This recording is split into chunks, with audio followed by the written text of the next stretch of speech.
नमस्कार दोस्तों, मेरा नाम है अमोल राजेंद्र लगे, AFO 2020 बैच। तो मैं आपके साथ आज शेयर करना चाहूँगा स्ट्रैटेजी फॉर AFO 2022-23, मतलब AFO 2022-23 को कैसे क्लियर किया जाए या टैकल किया जाए। तो सबसे पहले हम दोस्तों देखेंगे कोई भी एग्ज़ाम हो जिसमें इंपॉर्टेंट पॉइंट हमें देखने की ज़रूरत पड़ेगी पहले।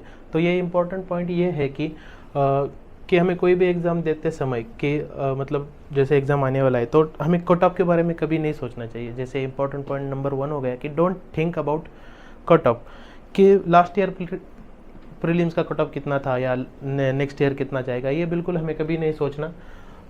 मेंस का कितना जाएगा या फाइनल कट ऑफ कितना जाएगा। ये कट ऑफ है, ये वैकेंसी, जैसे वैकेंसी हो गई ज़्यादा अप डाउन हो गई उस हिसाब से कट ऑफ भी चेंज होता रहता है, और एग्ज़ाम के पैटर्न के हिसाब से। मतलब अगर एग्ज़ाम हार्ड है तो कट ऑफ ऑब्वियसली नीचे आ जाएगा, और एग्ज़ाम ईजी आ गई है तो कट ऑफ बढ़ जाएगा। तो ये कट ऑफ के बारे में हमें कभी नहीं सोचना, बस हमें अपनी पढ़ाई करनी है। सेकंड इंपॉर्टेंट पॉइंट है कि टाइम मैनेजमेंट, कि टाइम कैसे होना चाहिए। तो फॉर फ्रेशर के लिए अलग और मेंस क्वालिफाइड के लिए अलग टाइम में बताऊंगा। जैसे जो फ्रेशर स्टूडेंट है, जैसे फ्रेशर के लिए 50% टाइम ये प्रीलिम्स के लिए रहेगा और 50% टाइम ये मेंस के लिए रहेगा। तो जो फ्रेशर स्टूडेंट है उनको प्रीलिम्स और मेंस का वेटेज बराबर देना पड़ेगा ताकि वो आसानी से एग्ज़ाम टैकल कर सके। तो जो मेंस क्वालिफाइड स्टूडेंट है, जो पहले मतलब प्रीवियस ईयर मेंस क्वालिफाइड है, इंटरव्यू से रिटर्न है या फिर उनको मेंस फेल हो गए हैं, तो उन्होंने 30% टाइम प्रीलिम को दिया तो भी सफिशेंट हो जाएगा। उनका रिमेनिंग टाइम है 70% टाइम ये मेंस के एग्ज़ाम के लिए होना चाहिए। या फिर जिसका प्रीलिम्स फेल हो गया है लास्ट ईयर, उसने 50% टाइम ही प्रीलिम्स को देना है, और जो वीक एरिया होगा उसको टारगेट करना है। Focus on only one subject, ये थर्ड इंपॉर्टेंट पॉइंट है। मतलब कोई भी सब्जेक्ट हम जैसे पढ़ते हो, जैसे हम क्वांटिटी एप्टीट्यूड की प्रिपरेशन कर रहे हैं तो उस टाइम बस क्वांट के बारे में सोचना है, ना कि रीजनिंग के बारे में, ना कि एग्रीकल्चर के बारे में। ये कभी नहीं सोचना कि मेरा रीजनिंग वीक है। जब हम क्वांट की प्रिपरेशन कर रहे हैं तो उस टाइम बस हम क्वांट का ही देखेंगे, रीजनिंग एग्रीकल्चर के बारे में नहीं सोचेंगे। जैसे एग्रीकल्चर पढ़ रहे हैं तो एग्रीकल्चर के बारे में सोचेंगे, जैसे उसमें एग्रोनॉमी पढ़ रहे हैं तो एग्रोनॉमी के बारे में सोचेंगे। ये नहीं सोचेंगे कि मेरा प्रीलिम्स का स्टडी नहीं हुआ। प्रीलिम्स के लिए अलग टाइम अपना होगा ही। जो जैसे टाइम मैनेजमेंट में और एक हो गया कि हमें दिन के, मतलब जैसे मेरी स्ट्रैटेजी ये थी कि मैं सुबह इंग्लिश, बाद में एग्रीकल्चर, दोपहर के सेशन में मेरा क्वांट और रीजनिंग की प्रिपरेशन रहती थी, और लास्ट नाइट जैसे रात को और शाम को एग्रीकल्चर होता था। उसी प्रकार से आपका भी टाइम मैनेजमेंट होना चाहिए। ऐसा नहीं कि जैसे मैंने फॉलो किया वैसे होना चाहिए, आपके हिसाब से आप बना सकते हो जैसे आपका मूड होगा। बात करते हैं सीधा हम प्रीलिम्स के बारे में। तो प्रीलिम्स में 3 टॉपिक होते हैं इम्पोर्टेंट। तो उसमें से क्वांटिटेटिव एप्टीट्यूड, इंग्लिश, रीजनिंग।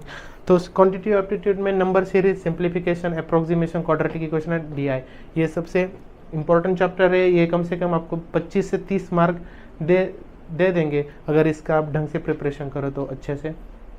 बात करते हैं रीजनिंग के बारे में।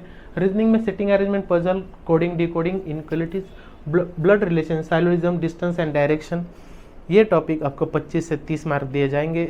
इसको बस आपको ठीक से पढ़ाई करनी है।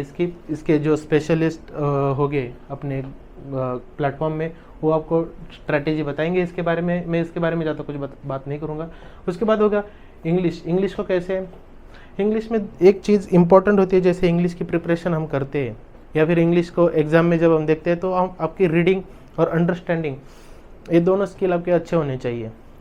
अगर ये स्किल आपके पास नहीं है तो इसको इम्प्रूव किया जा सकता है। ऐसे नहीं कि ये इंग्लिश, कभी जिसको इंग्लिश नहीं आती और उसका इंग्लिश क्वालिफाई नहीं होगा, ऐसी बात नहीं है।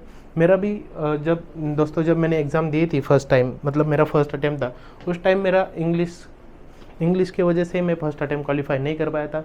इंग्लिश मेरा वीक था। उस टाइम मैंने सर से, अपने जो हरविंदर सर जी है, उनसे मैंने बात की। उन्होंने मेरे को कुछ बुक्स रिकमेंड किए थे वैसे तो बुक्स, और उन्होंने रीडिंग कैसे करनी है इसके बारे में बताया था उन्होंने। बाकी मतलब उनको मैं बात करूंगा उनसे कि सर आप बस इंग्लिश के ऊपर एक वीडियो बनाया जाए जिसका बेनिफिट सारों को हो जाए। उसमें न्यूज़पेपर कैसे पढ़ना है या फिर बुक्स पढ़नी है कि नहीं पढ़नी, इसके बारे में बताएंगे सर। तो उसके और इंग्लिश में और एक पॉइंट होता है वोकैबुलरी। जैसे वोकैबुलरी होते हैं, हर एक बच्चे का क्वेश्चन होता है कि सर डेली इंग्लिश पेपर की वोकैबुलरी निकाल कर हम पढ़े क्या। तो मतलब उनका एक कॉमन पॉइंट होता है कि जैसे डेली न्यूज़पेपर होता है, वो न्यूज़पेपर पढ़कर बताते हैं कि सर डेली वोकैबुलरी निकालनी ज़रूरी है क्या, या फिर डेली उसको पढ़े वोकैबुलरी को। तो ऐसा नहीं है, सारी वोकैबुलरी इम्पोर्टेंट नहीं होती, बस कोई 300 या 400 वोकैब है जो कि कोई भी एग्ज़ाम हो इंग्लिश का उसको टैकल करने के लिए होती है। 300 या 400 सफिशिएंट है वोकैबुलरी, वो मेन, लेकिन वो कौन सी है इसके बारे में भी सर आपको बताएंगे। सर से मैं बात करूंगा कि सर मेन वोकैबुलरी जैसे 300-400 जो जरूरी होती है वर्ड, वो दो आपके स्टूडेंट को बता दे। उसमें एक स्ट्रैटेजी सर एक वीडियो बनाएंगे। और सर दोस्तों बात करते हैं strategy for last time prelims failed, मतलब जिनकी लास्ट टाइम प्रीलिम फेल हो गई थी, किसी की इंग्लिश की वजह से हुई होगी, किसी की अकाउंट की वजह से। तो जिनकी भी इंग्लिश की वजह से हुई है उनके लिए ये स्ट्रैटेजी है कि आप न्यूज़पेपर पढ़िए। अगर न्यूज़पेपर्स आपको न्यूज़ के पेपर की वजह से आपको नींद आती है तो आप बुक्स भी पढ़ सकते हो। बुक्स कौन से पढ़ने हैं इसके बारे में सर आपको बताएंगे, या फिर इंग्लिश के जो स्पेशलाइज टीचर होंगे ये बताएंगे आपको। इस बार इंग्लिश को डरने की ज़रूरत नहीं है।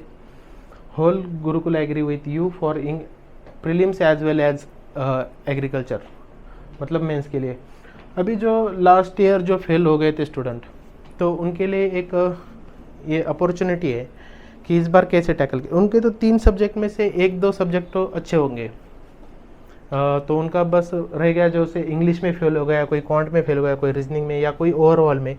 तो उन्होंने जिसका वीक एरिया है, मतलब जैसे इंग्लिश उनका वीक एरिया है, तो अभी बेस्ट टाइम है उनको कि उनको बेस्ट टाइम है कि जो उनका प्रॉब्लम था जिस सब्जेक्ट में, उसको उससे ओवरकम होने के लिए उनको ये बेस्ट टाइम है। जैसे मई, जून, जुलाई ये बेस्ट टाइम होता है, जो भी वीक टाइम हो उसको ओवरकम करने के लिए, या उससे ओवरकम होने के लिए वो बेस्ट टाइम है अभी। तो चलिए दोस्तों, अब हम बात करते हैं मेंस एग्ज़ाम में। सबसे इम्पोर्टेंट यही रहेगा हमारे लिए, क्योंकि ये अपना सिलेक्शन लेके आएगा। मेंस प्लस इंटरव्यू के मार्क सिलेक्शन क्राइटेरिया में माने जाते हैं। तो सबसे इम्पोर्टेंट मेंस, प्रीलिम बस क्वालिफाई होती है, प्रीलिम का हमने देख लिया। तो मेंस में जो इम्पोर्टेंट सब्जेक्ट है ये है agronomy, soil science, ESDS, horticulture, general agriculture, agri engineering, entomology, pathology, forestry, fishery, as well as अभी जो रिसेंटली पैटर्न भी थोड़ा सा चेंज हो रहा है, तो सेरिकल्चर, हनी बी में भी हमें थोड़ा फोकस करना पड़ेगा। लास्ट ईयर फिशरी में भी 5-6 क्वेश्चन आए थे, इससे पहले 2-3 क्वेश्चन आ रहे थे। और दोस्तों सबसे इम्पोर्टेंट होता है जो बच्चे पूछते रहते हैं या फिर बाकी के स्टूडेंट पूछते रहते हैं कि सर करंट डाटा मिसलेनियस कब से पढ़ो। तो इसका सबसे बेस्ट टाइम होता है कि आफ्टर अक्टूबर, या फिर फ्रॉम अक्टूबर से हम करंट डाटा और मिसलेनियस पढ़ना शुरू करेंगे, तो ये सही रहेगा। तब तक हम बाकी की चीज़ें जैसे एग्रोनॉमी हो गया, soil science, ESDS, horticulture, general agriculture, ये इनकी कंसेप्ट हम थोड़ी सी क्लियर, मतलब अच्छे से कर पाए, तो ये बढ़िया टाइम होता है कंसेप्ट क्लियर करने के लिए। टाइम भी होता है अपने पास प्रॉपर मेंस के लिए। ये तो हो गया fresher as well as old student के लिए सर। और मैं बात करूँगा अभी जो स्टूडेंट फेल्ड हो गए लास्ट इन में मेंस एग्ज़ाम में एज वेल एज इंटरव्यू में, तो उनके लिए उन्होंने क्या करना चाहिए। अभी जो इंटरव्यू में फेल हो गए उनसे पहले बात करता हूँ मैं, कि जो इंटरव्यू में फेल हो गए तो उन्होंने क्या करना चाहिए कि अपने खुद को एनालिसिस करना चाहिए कि लास्ट टाइम हमने मेंस में कितने स्कोर हमें कम रह गए, या फिर कौन सा सब्जेक्ट हमारा वीक था। तो उस सब्जेक्ट में अभी 50% या 30% टाइम लगाना चाहिए। रिमेनिंग जो टाइम होता है अपना, जितना भी घंटे आप स्टडी करते हो, उसके हिसाब से जो हमारा वीक सब्जेक्ट है, वीक एरिया है, उस पर अभी मई, जून, जुलाई ये 3 मंथ काफ़ी अच्छे होते हैं। जो वीक एरिया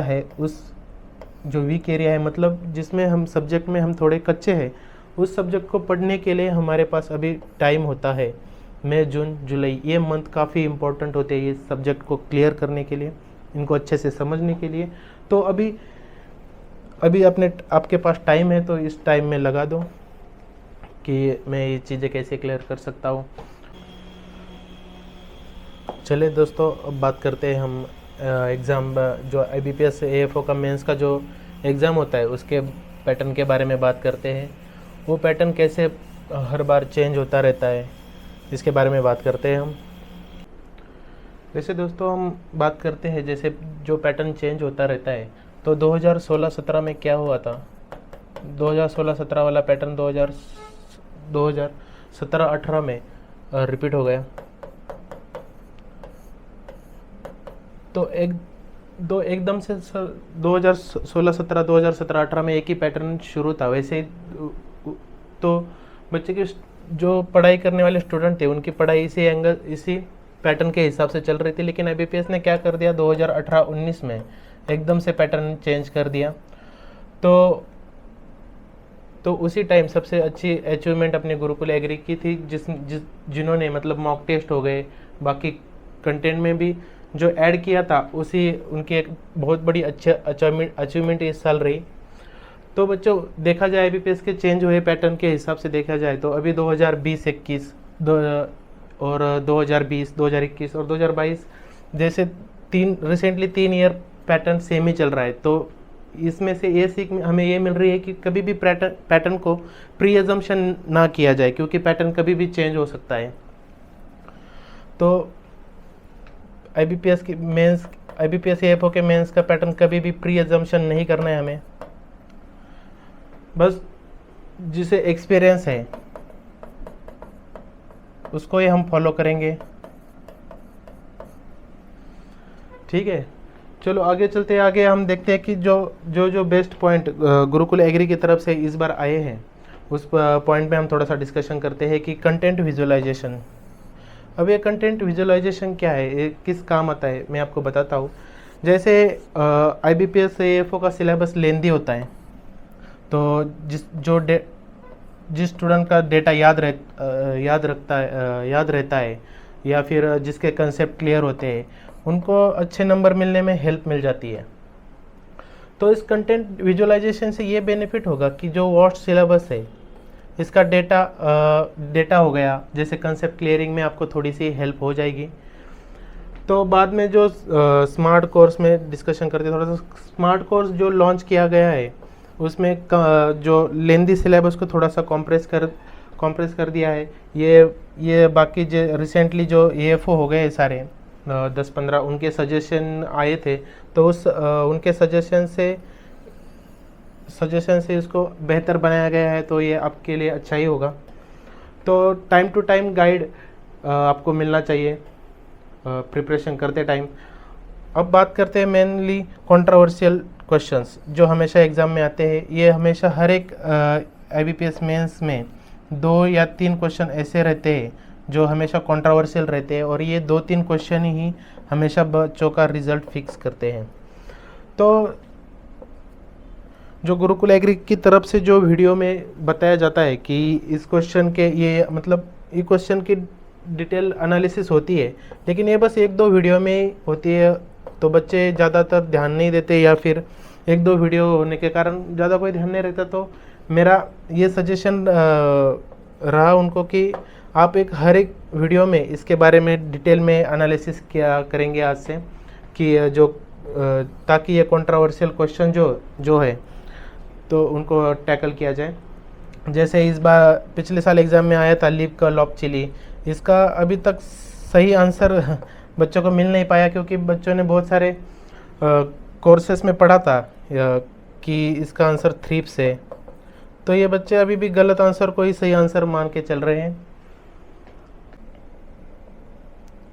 जैसे इस साल लॉबस्टर और प्रॉन में भी ये कन्फ्यूजन हुआ था बहुत सारे स्टूडेंट का। उसके साथ जो 2020 के एग्ज़ाम में टिप लेयरिंग का भी क्वेश्चन इसी हिसाब से आया था, जिसमें कन्फ्यूजन था काफ़ी।